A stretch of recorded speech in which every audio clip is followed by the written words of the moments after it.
Greetings then all, welcome back to Let's Learn. Last time I basically completed the old forest and we made to the end.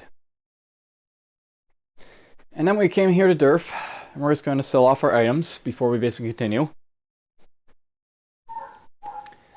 So yeah, we're just here in Durf, we're just basically selling our items, and I'm sort of doing this first just because this will be the very last time I'm ever going to do this in this Let's Learn. I'm most likely never ever going to do this again in this shop. We're just going to sell the stuff here for the very last time. Yes, I'm trying to specify that as much as damn possible. We're actually going to get rid of this. I realize that has lightning resistance on it, but the thing is I want to use that belt that I found, the Girdle of Calm, because it has this heal mod.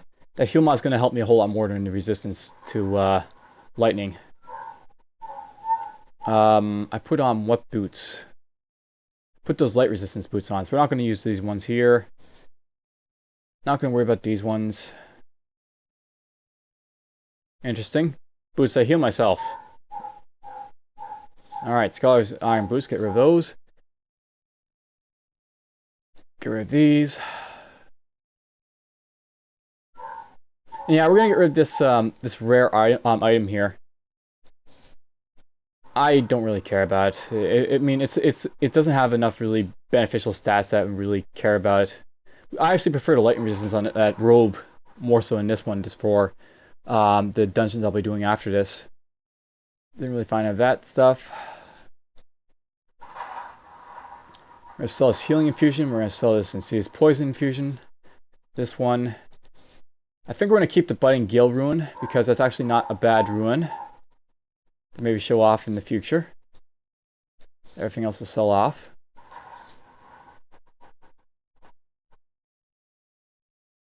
Yeah, we'll sell this off too. I might have used that for demonstration purposes, that one there, but whatever. We're keeping that for strength stat, I guess. Or do I really need it? Yes, I need it for this, so we need that just for the helmet there. Because without it, I can't put it on. I still can't put it on.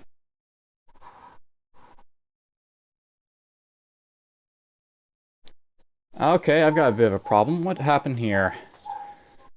Apparently, I don't have the strength to put on that that helmet.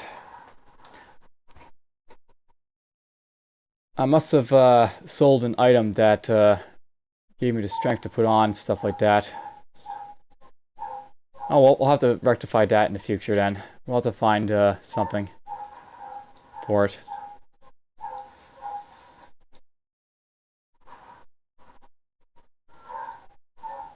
Must have been one of the rings, I think.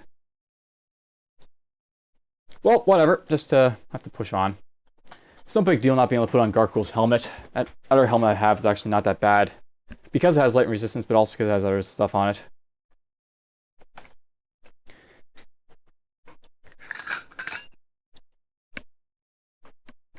Specifically for this this episode, by the way, I'm probably not going to be using that Gargoyle's helmet anyways, for a specific reason that you'll see in a moment. So, Old Force 4. As you'll note that these guys keep spawning even though I've beaten the instance, the lightning animals. They never stop spawning. They will always keep spawning. Alright, so here is the Lake of Nur. And I'll note that this last piece of lore here, this is the last of the Old Forest lore. And it basically, it's Chapter 5 horror. And I'll just read this one out because it's sort of important. This note seems hastily written and stained with water and blood. I haven't got long. The key is here, but never the door. I was unprepared. The trees I could avoid, the waters I could traverse, but beyond, horrors, tentacles, blazing light that burned in an instant. My flesh devoured, my mind shattered, worms alive, walking, barely escaped. But my wounds are too, blood won't stop. I fought the share to a wonderful. I was entranced every facet of knowledge I could gain. But this is their legacy? Horrifying, all my dreams. Perhaps death is welcome now. If any come after, I bid you turn. Horror is too much. If you are foolish enough, my only advice is to... You find with a note a teeny, faintly glowing orb. Is this the key the note mentions? So, basically, he meant a very unfortunate end, and we're going to that place where he meant an end. I'll note, by the way, that water's going to be an issue here. If you have like a water breathing item like this, we got this swap moral here. This like increases my ability, or gives me the ability to breathe in water. Put it on. Water won't affect you, and you can just explore around like this, as you can see. Lovely, lovely, lovely, lovely. I'm actually going to take it off in a moment though, just so I can show off what it is that you can sort of expect down here. So this is a water dungeon. How it sort of works is you're underwater. You descend to a submerged ruins. The walls look extremely ancient, yet you feel power within this place.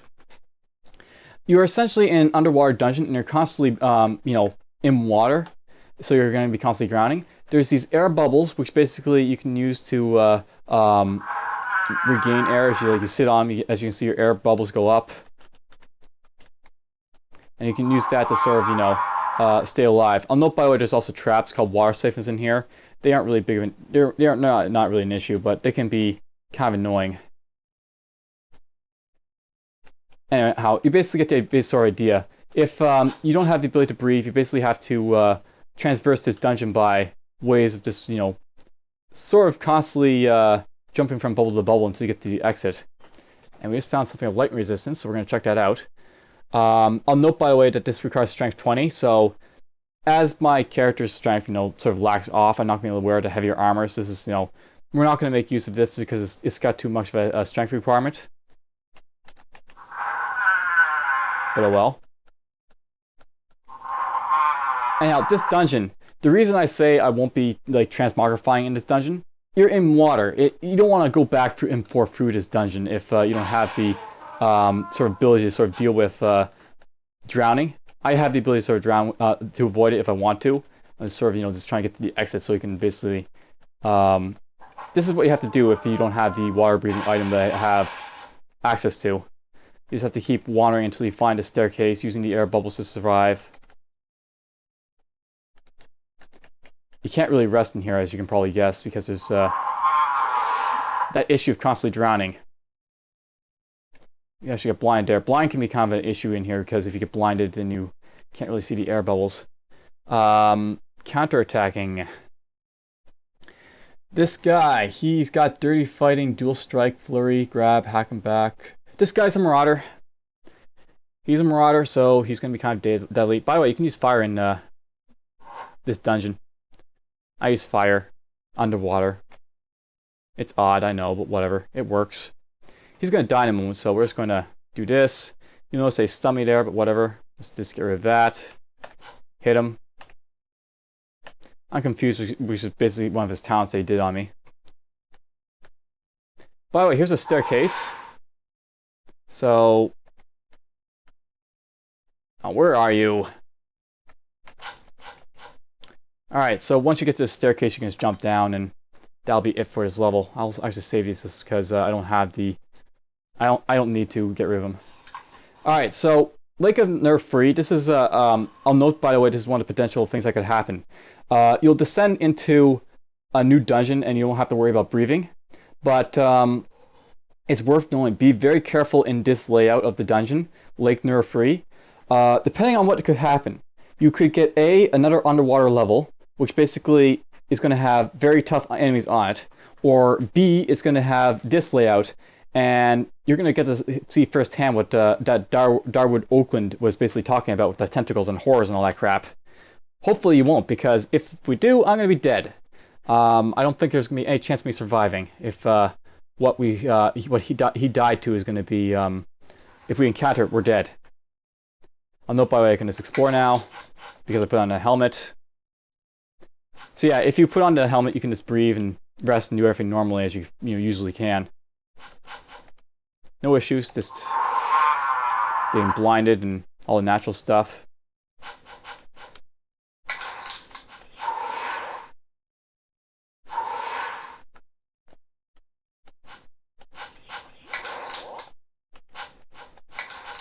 I'll note that these water amps, they have the ability to sort of freeze you or fire ow! I made a mistake and I didn't see this guy. This guy is accursed. He has the ability to blindside. He put this crappy thing on me. Just gonna rip this, gonna do that, gonna do this, gonna do that. Gonna drop this on him. Just gonna way into him. Oh, you bastard's trying to run away. Let's just drop this on him. Okay, he's gone.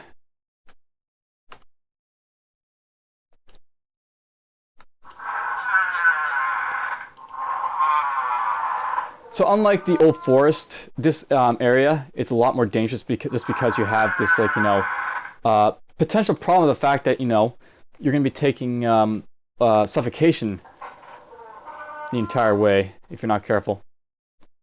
Now, I'll note, by the way, if like you want to, you can actually dig if you have a water breathing item. So you can look around if there's like anything you maybe missed. And you can sometimes get, much like the other dungeons, broken levels. And here's like in a case where we have a broken level. So I can come here, I can explore this place because I have a pickaxe and I have to be able to water breathe. I won't be able to explore this area if I didn't have the pickaxe and water breathing at the same time. Or I could. There's this. It's limited to one class though, the Wormic. All right, let's get out. And we picked up a few more stuff. And none of it I don't think we'll be keeping if I run out of room. Apparently I didn't run out of room. Alright, now depending on what what might happen here, this might be the very first dungeon where you see me do the RTFA action, which translates into, just to explicitly say it, run the fuck away. This is a very dangerous dungeon, potentially. I say potentially. It might just be easy. You might just make everything boil over and fall to you. But Lake of Nur free, it needs to be given its dues as being a very dangerous place. Sometimes you'll just find these, like, the regular stuff that you were fighting before. No big issue. And I just got hexed by something, which kind of annoys me. We're going to back up here. I don't know what hexed me, but we're just going to basically wait for this guy to sort of pop in. I'm going to wait for this hex to die out. Something is out there constantly hitting me, which is kind of annoying. And oh god, this is Grillic, the Devouring Darkness. So, the horror from the deepest pits of the earth, it looks like a huge pile of tentacles all trying to reach for you. You can discern a huge round mouth covering its razor-sharp teeth. So yeah, very interesting guy. You want to notice, you should pay very specific notice to something here. Resist 500 all. He's got, resistance, like up the yin-yang. He can't be hurt. But he can be hurt. You'll see how in a moment. I just have to wait for him to sort of give him the opportunity to sort of hit him. We're just going to do this here. So he likes to spawn these invoked tentacles. And this is one of Grogu's tentacles. It looks more vulnerable than the main body. Unlike his main body, you can hurt these damn things. So, yeah, we're going to kill this. We're just going to apparently miss that stupid thing. Because, we're stupid. There we go. We hit it there. And then we're just going to just way into it. Be very careful against this guy. He really does hurt a lot.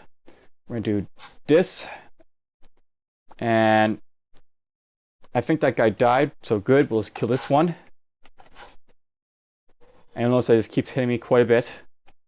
Keep moving away from him or doing whatever you can. So, damn it, we actually have some more guys around here. This is actually going to be a very bad instance for me, I think. Alright, we're going to have to... how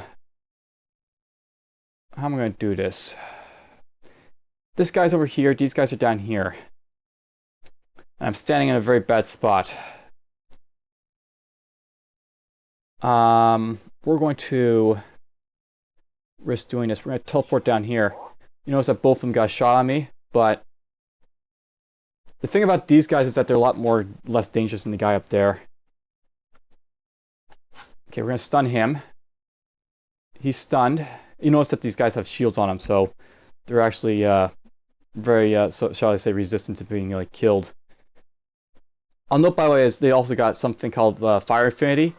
It will actually cause them to take, what can I say about it? Less damage, not just less damage. They have 100% fire resistance, and they have Fire Affinity, so they actually heal from fire damage if you hit them with it, so don't hit them with fire damage. We're going to flurry him. He's definitely coming. You'll notice that there's a third one down here. These guys spawn and freeze. They have to deal with. We're going to activate this right now. We're going to move backwards. Because this guy's up there, I'm tempted to sort of do that, but I just remember that, you know, he's immune to damage. We're going to activate this just prematurely, Rod of Recall.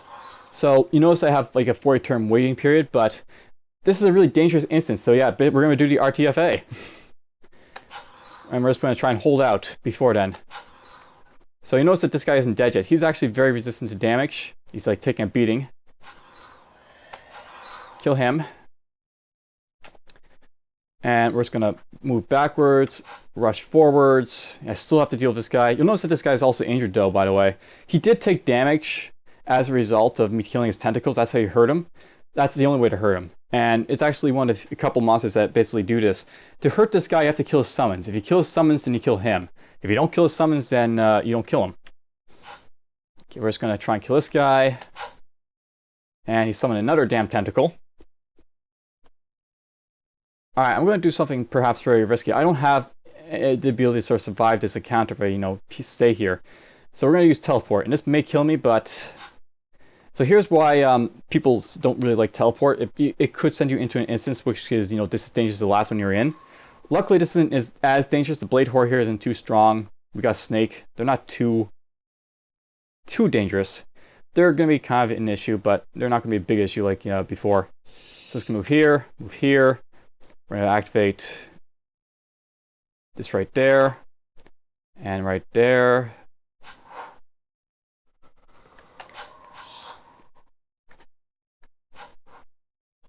And just going to keep firing at something. You notice that this guy's still coming, but he's taking, he's taking a little bit of damage. Oh!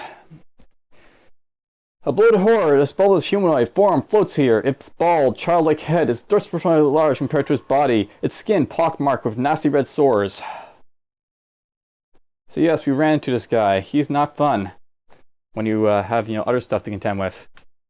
Gonna stand here. Gonna go here. Alright, well, looks like we're surviving. So that's good, at least.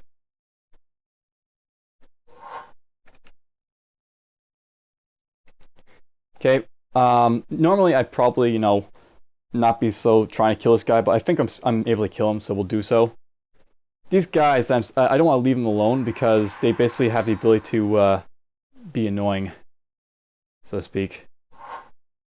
Notice that this guy sort of just pulled me there, and he's using this like blade storm. So this guy's like a dangerous up close and personal type of monster, but yeah, he's not that dangerous. Okay, this guy's here. We're almost out, so we're just going to wait for it to happen. So that's what happens when you use a Rod of Recall in an actual dangerous situation. You actually have to wait it out to sort of survive the encounter. But once you survive, you survive. And since we actually survive with items, we'll sell those first. So, yeah, that's an instance where, as I said, it's a dangerous instance. You have to be really careful with it. If it looks bad, just try and, escape, like I did there. I took a very long way out. I could have just tried to run out the stairway, and that's another way of just escaping, because the monsters won't follow you from level to level, and you can just, avoid being killed that way. But all around, that's a very dangerous situation. So, now at this point, I actually suggest that you don't go back. But for the reasons of basically sort of telling you what will happen, I'm basically going to go back and try and redo that little bit there. So I'm going to say this very specifically. Do not probably attempt what I'm about to do. We're basically going to go all the way back through the old forest and through the Lake of Nur, like level 2.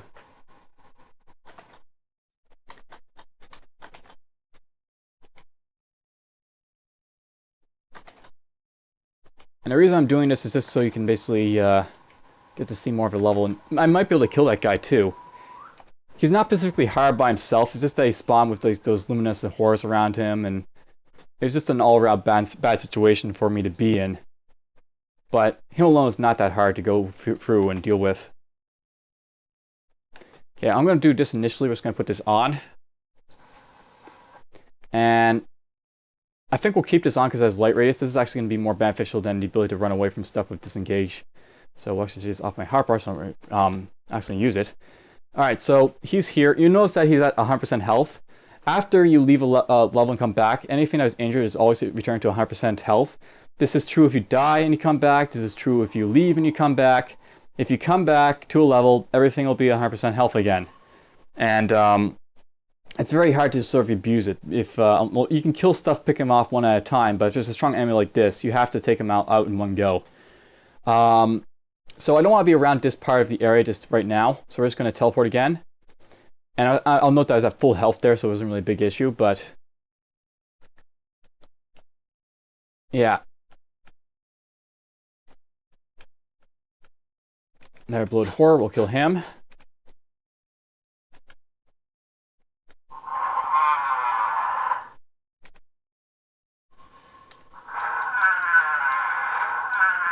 Another blade horror, and he did the implode. That's fun. Oh boy, he's just doing everything he possibly can on me.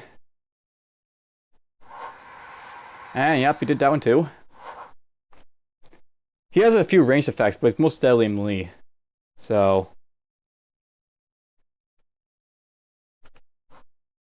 didn't really burn him at all, but whatever. We're just going to rush him. Kill him. Note that his like sort of Blade Storm ability sort of keeps going on even after you sort of, you know, kill him.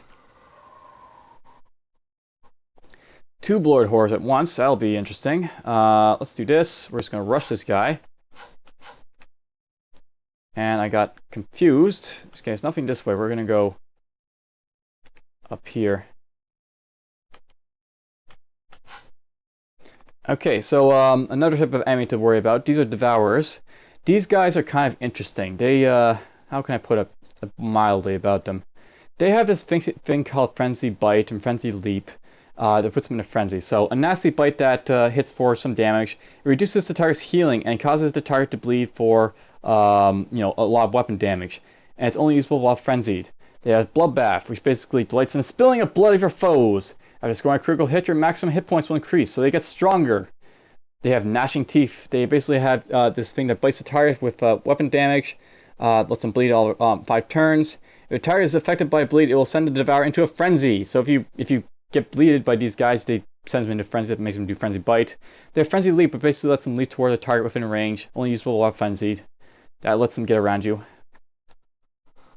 Those guys won't be fun. Luckily, they aren't too strong individually, and I also have this ability, so we can make use of it.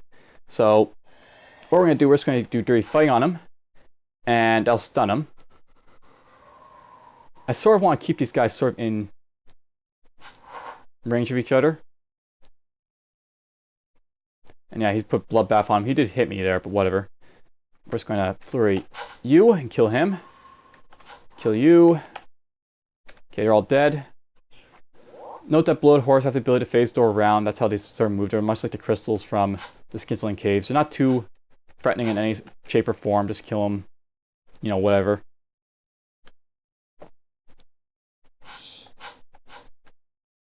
Now, there's a way down to next level here. For simple purposes, I'm going to basically just sort of do this now, just in case I can't do it later. Here's the quest for the Shelter Fortress update. So this level seems to be removed from the rest of the ruins. The air is fresh and the level is lighted. You hear the distant crackling of magical energies. Yoker. Yoker, the Shelter Fortress. So, you found notes from the explorer inside the old forest. He spoke about Shelter ruins sunken below the surface of the Lake of Nur at the forest center. With one of the notes, there was a small gem that looks like a key. You used the key inside the ruins of Nur and found a way into the fortress of old. So, basically, this is what we find in the Shelter Fortress. Now, this is the boss of basically, I guess we'll call it the Lake of Nur, the Whirling Beast. This roughly humanoid creature with a tentacle like appendages in his arms and legs. You gasp in horror as you notice it has no head. Putrid warts form quickly on the skin and explode as quickly. So, this guy's the boss here. He's actually, as you can see, all alone. He doesn't have anyone around you. He's just a one-on-one type of boss fight here. Now, this guy, he is, as you can see, not for a loss of what he can do. And he also has this like sort of bone thing going around him a little bit. So, this is the Whirling Beast. He's going to be your first tough boss that you can fight, really face. You know, Raffrude there might give me a bit of trouble. That's more or less because of the situation. This guy, I can confirm, he will always be tough to fight. He is a horror eldritch. He's rank unique. He basically has access to a whole ton of abilities. He's like a cursed corruptor all rolled into one. And he's not fun to fight. So we're actually going to just go back down the stairs here. I might try and fight him at the end of this episode, but he may be the first boss, which I just sort of, you know, I let you guys see, and then we're not going to do anything else. Now this guy tried to confuse me there. He looks like another marauder, but whatever. We're just going to do this. Do this. We're just going to rush him. He's dazed. We're just going to do dirty fighting on him. He is not a marauder. He's actually a brawler. Because I heard the brawler sound effect. But basically, he has brawler type abilities. He has, you know, like heave. He has light of foot, uppercuts. He's got the abilities to kick ass and chew bubblegum and all that. All right. I got stunned. He got stunned. We all got stunned. Unfortunately, he can kick ass. So we're going to basically just keep him stunned. And he's actually probably going to be more dangerous in melee than he is going to be at range. So we're going to just back off. Notice that sort of took me two turns because that was, you know, that stun was 2 turns to move here. Stun, as you see, it does reduce your duration from moving around quite a bit. He put up another shield there, but whatever. We're just going to drop this on him. And the purpose for doing that is that it'll just burn him. We're just going to burn this guy to death. Since I have that ability, we're just going to make use of it to sort of kill him.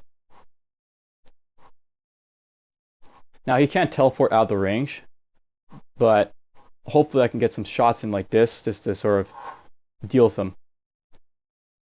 And hopefully he'll die a slow, painful death. He teleported out of there for a little bit, whatever. He can just get a little bit closer. Place that on him. He's still taking a little bit of damage.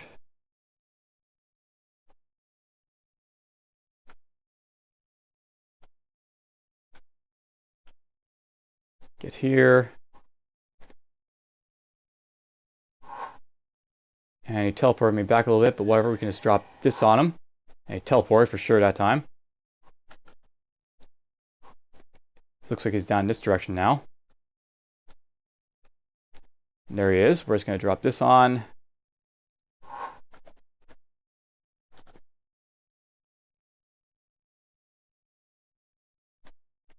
So this is kind of cheap. I mean, this guy can't move, so I'm taking advantage of his, you know, inability to move to kill him. There we go. He died. Took a real beating to kill, but, you know, he did go down eventually. 20% chance. He's whatever. He dropped a helmet. It's worth looking at, and then, you know, it's putting away and to be sold later. And this is kind of close to. Okay, it's the stairs over there.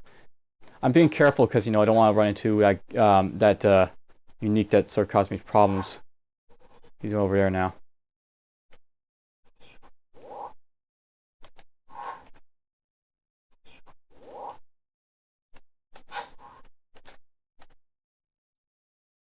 Okay, that's all dealt with.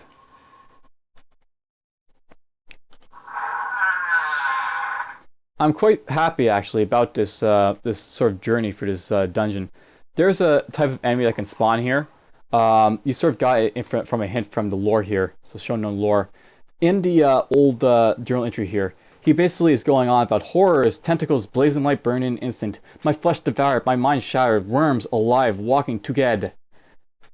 So basically, he's talking about the various monsters that you can fight on this level. This piece of lore actually specifically relates to this specific level. The Devours, you know, those are the guys that are biting there. The guys that were shattering his mind were the bloated horrors. The blazing light, those obviously those luminescent horrors. It's horrors and horrors and horrors. But the one that really stands out, worms alive, walking together, barely escape.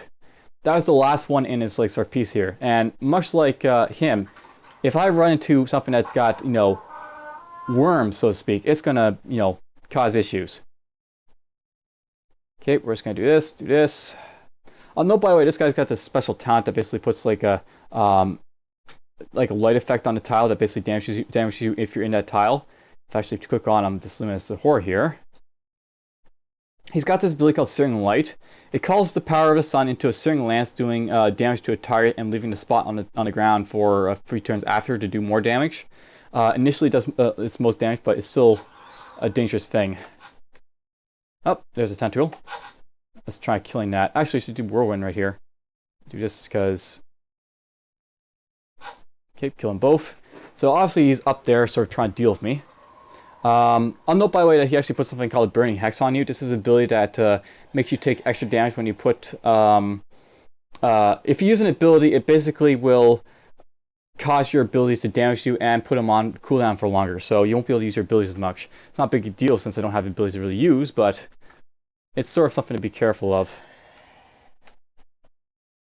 So I killed off one of his sort of, you know, tentacles there. We're just going to rest up here until he appears.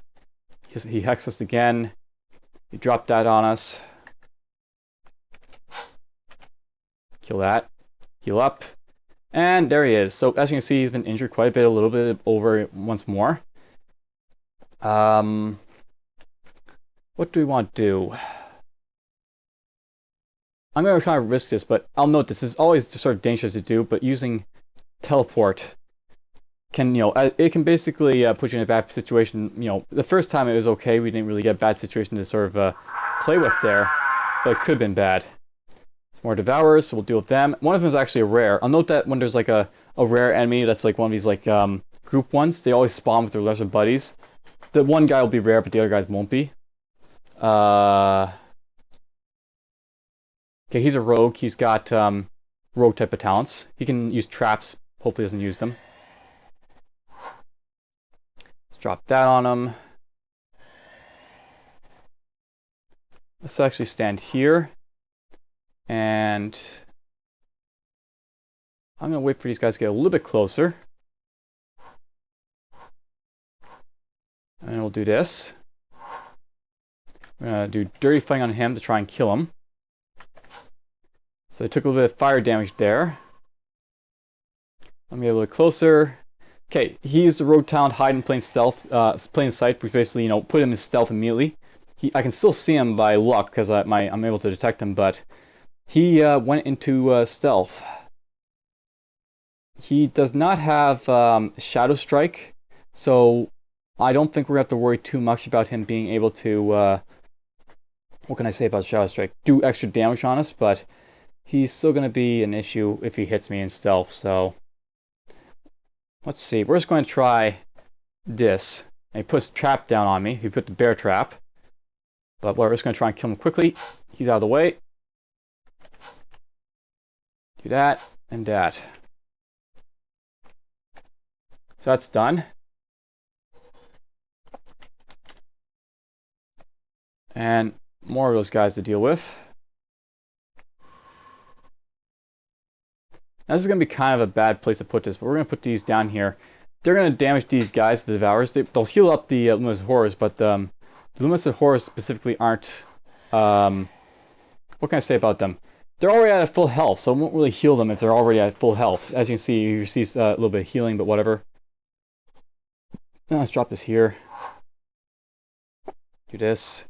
He drops Searing Light on me. That's sort of a bad place for it, but whatever. And you'll see that basically he's healing from fire damage. But he doesn't have any, you know, as I said, health to heal, so it doesn't really matter. Blah, blah, blah. I resisted the cut, so he tried to cut me with the bite there. And failed. This guy's come to say hi. We're going to... Oh! So that was a bad time to rush forward. As you can see, all 3 of them hit me at once there. And it really hurt. We're going to just back up. Luckily... What can I say about luckily there? There's nothing lucky about that. That is just stupid. That's the example where, you know, rushing forward really hurt me. So that was a poor time to sort of rush forward on him.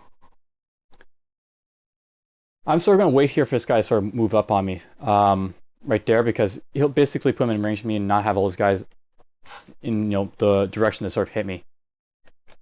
Kill that guy. Okay, this guy's here. We're actually going to drop this here. This guy will heal in fire, but you know, whatever. This guy's gonna have to die first, so hit him. Do that. And there's two of these guys, Luminous the Horrors over here. I think we're just gonna activate this prematurely.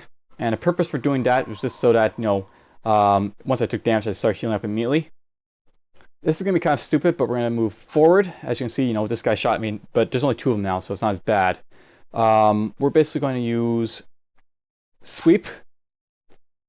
And you'll notice I'm taking lots of damage from these guys, because they're just basically dropping stuff left and right on me there.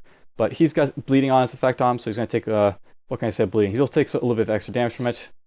It's going to move back from him, move back some more. These guys are moving pretty damn fast. I didn't realize to move that fast, but whatever. We're going to move here, here, here. And activate this, activate this. He put on his damn shield, but whatever. I don't have any stamina sort of to deal with these guys, so we're just going to keep moving back here. And let's wait for him to get sort of closer. And we're just going to try meleeing these guys. Ugh. Alright, you know what? We have to wait till our stamina sort of recharges before I can go after these guys, so we're just going to try and get out of here. So we're just going to use Phase Door. What I really should be using that I keep forgetting I can use. I have this, you know, this ring. I brought this ring specifically for these guys, the Copper Ring of Light. And I also have the Summertide File specifically for these guys. We're going to put those on, and those will actually increase my light resistance a little bit for these guys. And kill him. And this guy popped up. Hi, what's up? He shouldn't do as much damage as he did before, so this won't be as bad.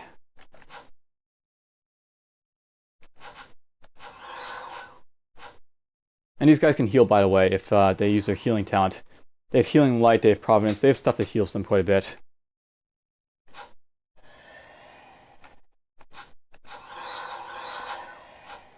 Okay, I killed them. I can take those off now, because I don't need any, you know, broader guys outside of them. Those guys can be kind of nasty when you first encounter them if you don't have the proper light resistance to sort of deal with them. And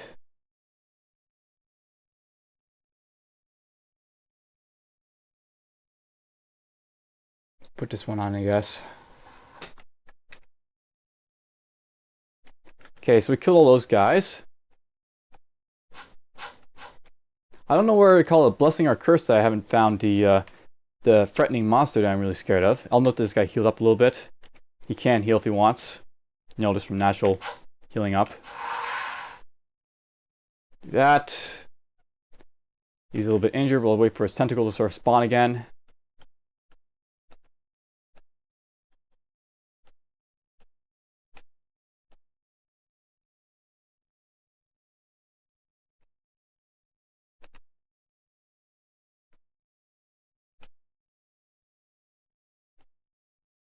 There we go. Ow. Go here. So yeah, we're just going to keep basically sort of going after this guy's tentacles as he keeps spawning them. So I can just do this. Go after a tentacle.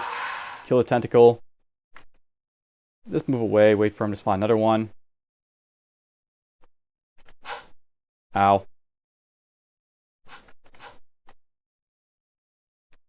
So he's going to keep shuddering in pain. So, yeah, he's going down slowly. Slowly. So slowly. Okay, make sure everything's sort of healed up there. There he is yet again. Do this right there. We'll take a hit, I think.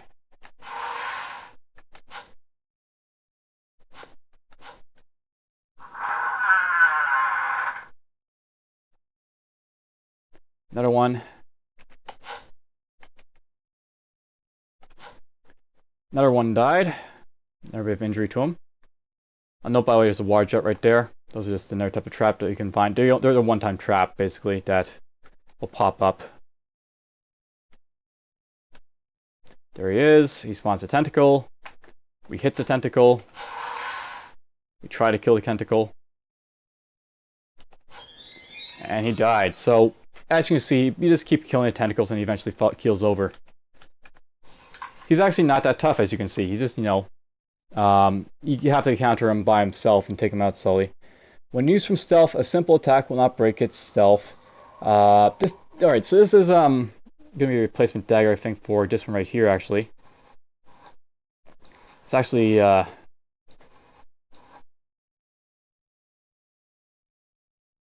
put this on. So this is a stealth roguish type of dagger. It has a chance to silence the target. It also has an accuracy boost, and you know it works better in stealth. This will not be, you know, the greatest blade for me to have, you know, once I get something better for it, but this is, you know, a nice little find. We're going to keep that for selling.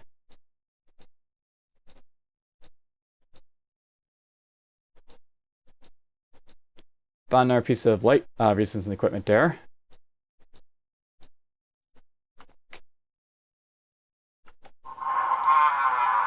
Alright, well, we managed to clear out the third level. That's kind of cool. So as you saw, it was a very difficult level. I just want to recommend that as well. You can try this level, and I do recommend trying to get through Lake of Nur as fast as possible. You know, as early as possible, but just bear in mind, you have to use a lot of tactics. Like, as you see, I actually had a few close encounters there. I could have died right to start, right against a couple of the other stuff.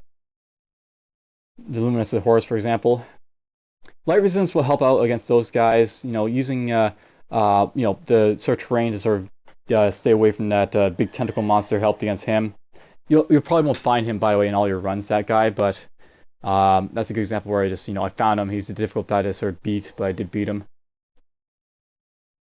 Invest this stuff up a little bit. Alright, so there's only one guy left, the Wielding Beast.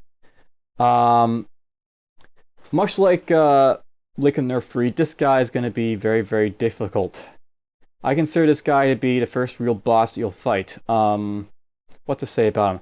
I'll note that he has these like sort of like shields going around, these like skulls.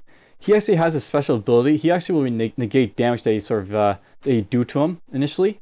So we'll try fighting him, but this might not go very well. Just to point that out. We're gonna put in a shielding rune. I'm gonna put on the Raft of Woods. We're just gonna step out. He didn't do anything else except move forward, so it's gonna rush him. So he has this basically these like sort of like skulls that sort of swarm around him, and you have to sort of like go through those skulls before you can get to him. As you can see, he took a little bit of damage there, but basically, let's just go to that talent, Bone Shield. So Bone Shields start circling around you. They will each fully absorb one attack. So 3 shields will generate when first activated. When then every 10 turns, a new one will create if not full. So every 10 turns in a fight, this guy is going to basically get a shield on himself that will help to reduce damage that he'll take, and it can actually help this guy stay alive very, very well. The best way to sort of deal with him is just to try and stun him as fast as possible. So him with sturdy fighting, we actually stunned him there, so that helped. He actually encases in ice. This is good, so we got rid of that. So yeah, we stun him. Just stun with sturdy fighting if you can. You want to do everything as possible to take off his talents so he doesn't have the ability to sort of, you know, use anything, because he has so many talents that can be used. He's going to be difficult to thwart. What to note from here? He has basically, as you saw, freeze. He actually also has a bunch of other stuff that you want to be worried about. He has a healing infusion. He can have a regeneration infusion. He can have a wild infusion. He has a taint. Taint Devour. This basically will let him remove 4 effects from it and heal you for 75 for each effect. So if I put stuff like stun on him, he'll actually heal from those effects if he uses the Taint of Devour to get rid of them. Hopefully I put that on cooldown, else he might actually do that, but anyways. He's got a shielding rune. So this guy's very, very, very durable. If he's able to use any of that stuff, he will take forever to kill. Luckily, he's going down very easily, but let's just drop this on him.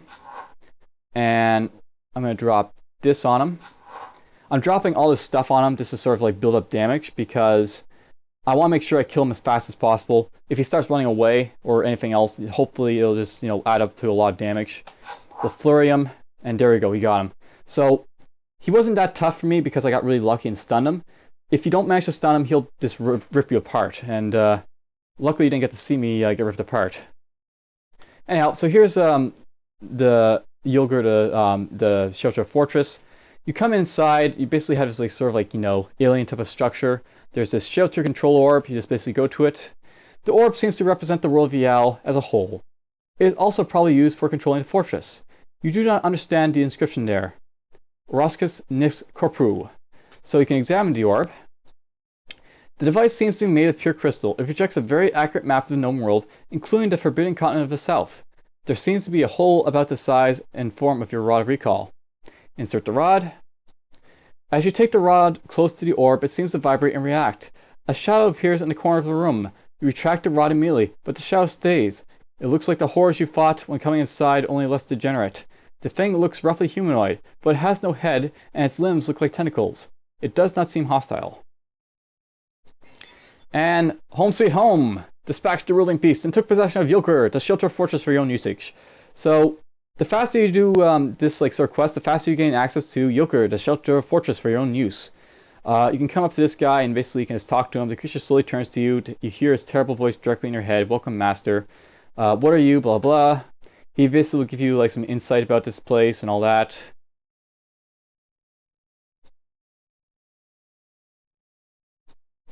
Master, I'm not your master, blah, blah, or okay. We're just going to clean up all this very quickly. Alright, so this fortress is designed as a mobile base for the Godslayers. It can fly. It is also equipped with various facilities. An exploratory fire portal, emergency containment field, remote storage. However, the fortress is badly damaged and has lain dormant for too long. Its energies are nearly depleted. Take this transmogrification chest. It is linked by a permanent fire portal to the fortress. Any item you put inside will be sent to the power core and dismantled for energy. There are, however, unwanted byproducts to this operation. The generation of metal known as gold. It is of no use to the fortress, and thus will be sent back to you. I've already found such a chest in my travels. Will it work? Yes, it will. I will tune it to the fortress. Done. Thanks. And blah, blah, blah. You can also make training facilities. Yes, master, training facilities available to the north, but it is not yet powered on. It will require 50 energy to do so, maybe later. So, basically, you have this like sort of energy storing thing, and at this point, we are no longer going to sell stuff to the shops. Anything that we have in this transmogrification chest, whenever you sell it, and I'll just demonstrate that in a moment, because nothing's in here is of worth. So we use this. By the way, the first time you use this, you'll basically say lore found transmogrification chest. This chest is an extension of the old spiritual places of power.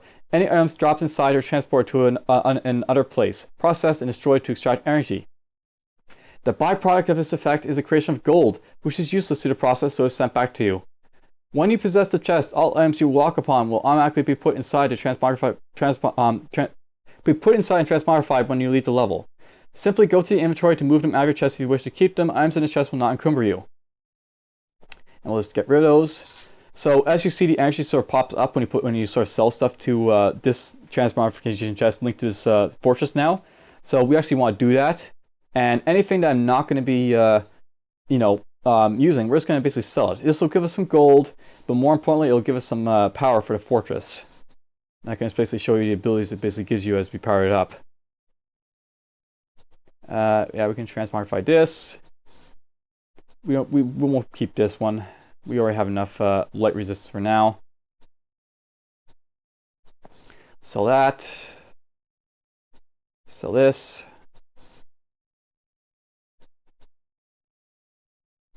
Yeah, we'll sell this as well. I don't need encumbrance.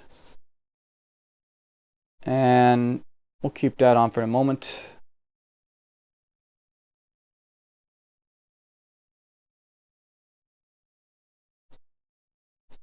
Keep all that.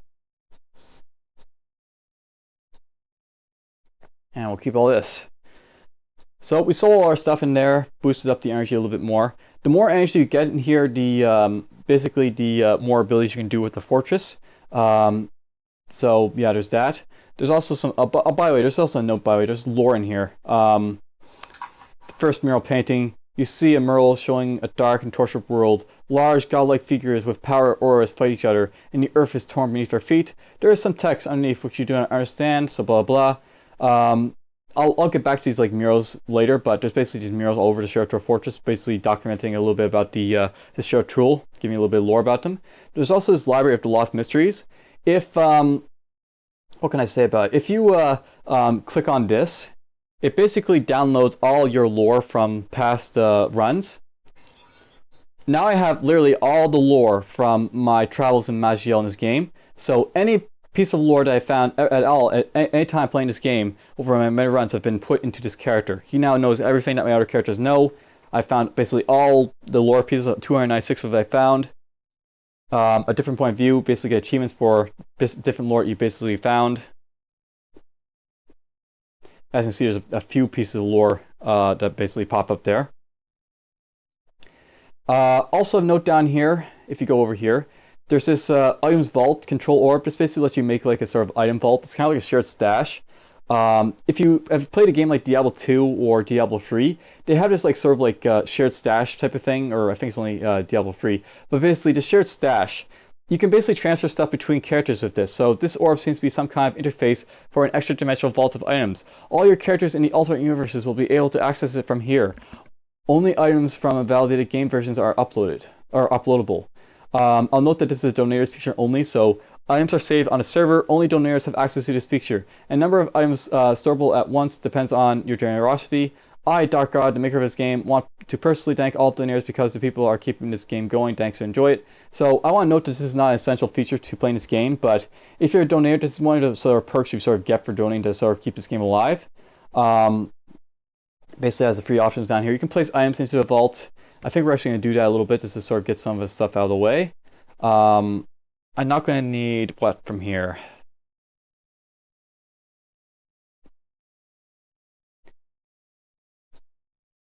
Actually, most of the stuff is fairly light that I want to sort of keep.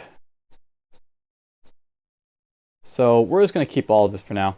But basically, I have the option to put stuff I don't want into here so I don't have to carry it around. You can also retrieve items from the vault. I can look in here. I have a couple items for taking out. I have like the Intouchable. I could take out the Elemental Fury, the Mighty Girdle.